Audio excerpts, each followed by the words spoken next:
Let's talk sports with Tim McCain. I'm your host. And before I get into it, I want to talk about FX Media. FX Media is a media company started by Tamani Johnson. It was based off in Greensboro, North Carolina. And he's actually a filmmaker. And he's producing one of my shows called Sports Trap. I'm the co-host of that show. Another co-host is Derek Hall. Tamani Johnson actually is our mediator at this point. But I wanted to give some shine to FX Media before I went about what I was going to talk about today. So today, we're going to be diving into a few sports topics. But specifically, I want to talk about HBCUs because today is my HBCU Tuesdays. But before I get into that, I want to talk about Conor McGregor. Conor McGregor just recently retired. He put out an Instagram post that said that he was done. And it's really interesting because, you know, when you make $100 million in a fight, you don't really want to get punched around too many times after that. And then when he took that L against Khabib, I guarantee you, he was like, you know what, man? Is it really worth it?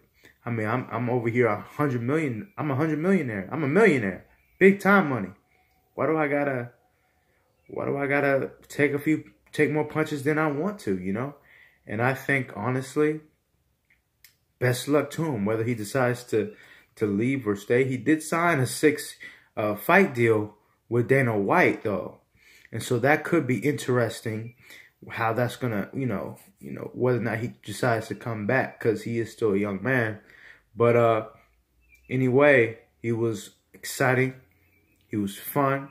And a lot of people like Conor McGregor. So shout out to Conor McGregor for doing his thing in the ring and even fighting Floyd Mayweather and making that big money, man. Why not? So for the first HBCU topic today, I'm going to be talking about, well, this is actually this part 2. The first one you can see on Anchor, okay? I'm going to be diving really into, so that was more into the sports. So I talked more about on Anchor, more about Prairie View, A&M, and NCCU, which they ultimately lost in the tournament. They were the 2 teams to go to the tournament after winning in their conferences. So congrats to them, but they ultimately lost in the first round. And then I also talked about Norfolk State and how they ended up shocking Alabama. And Derek Jameson scored 25 points, but he only scored 2 points against Colorado State. They ended up losing 76-60. But shout out to them. They had a good year.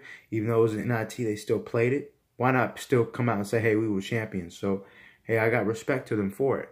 The next topic I want to talk about is North Carolina A&T when it comes to football. Now, when I look at A&T's football, I see dominance, especially in the MEAC level. And I believe there should be some recognition from the NFL to get these guys opportunities to play. Okay? Guys like Lamar Raynard and Markel Cartwright should be able to get positions in the NFL since they played incredible. So there was an NFL tryout where 11 players could potentially be drafted. And some of the players who were at their combine were Malik Wilson, Tamadre Abram, Jamal Darden, and Daryl Johnson, who actually had the best combine numbers. He ran a 4.79 in the 40. He's 6'6", 253 pounds, and he's an edge rusher. So, I mean, that's solid. The only problem with that is they had defensive tackles who are like 50 pounds over him, running 3.83 in Alabama. So, you know, those were good numbers. I mean, he bench pressed 20 pounds. He's going to have to, I mean, it depends. I mean, the NFL, as long as you work hard, keep on practicing, you can still develop. You can still develop to be a great player. You know, that's the thing about the NFL. I mean, as long as you're good, it doesn't matter where you come from. It does not matter. The NFL does a better job than any other league when it comes to getting players out of smaller schools or out of HBCU schools. Okay? Because usually other teams, they get lazy and they just want to go and talk about, they just want to go and recruit from their Division I's with the predominantly white institutions. But for the NFL to go, even though that there should be more respect on HBCUs and the players that come out there, at least they have somewhat of a respect, because Tariq Cohen's, Brandon Patrick, and brothers like that who went into the league So I do want to give a shout out to the NFL when it comes to that. And I also want to shout out to Chris Paul. Chris Paul, he gave $250,000 to Winston-Salem State University. They actually lost their baseball program, and they had one of the best HBCU baseball programs, period. And they ended up losing it because of finances. And they're trying to stay afloat in their Division II. So hopefully they can get that money right so they can continue to play sports at Winston-Salem State. The next topic I want to be talking about is Bowie State grad. His name is Aaron Campbell. Okay, he's the founder of Respect and Honor Academy, where basically he teaches student athletes to prepare themselves for the league or outside the league. And what I mean by this is really college athletes. Everyone has this dream of being an NFL player, but the majority of the time, the majority of college players do not get in the NFL. And so what his program really is about is about teaching young men to go out to dreams, but also to find their dreams other places.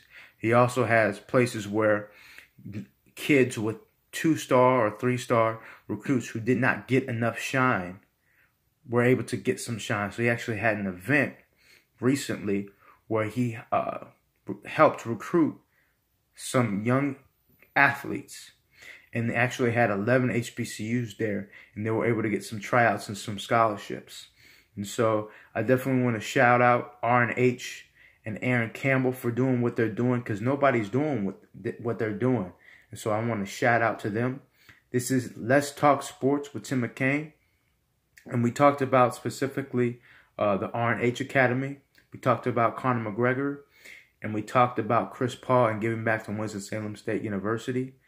And I just want to shout out North Carolina A&T. They're coming back.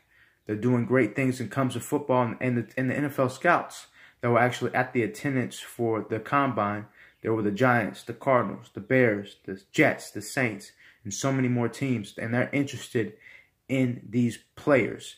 And so shout out to the NFL for actually going after HBCUs. So this is Let's Talk Sports with Tim McCain. Y'all have a good one.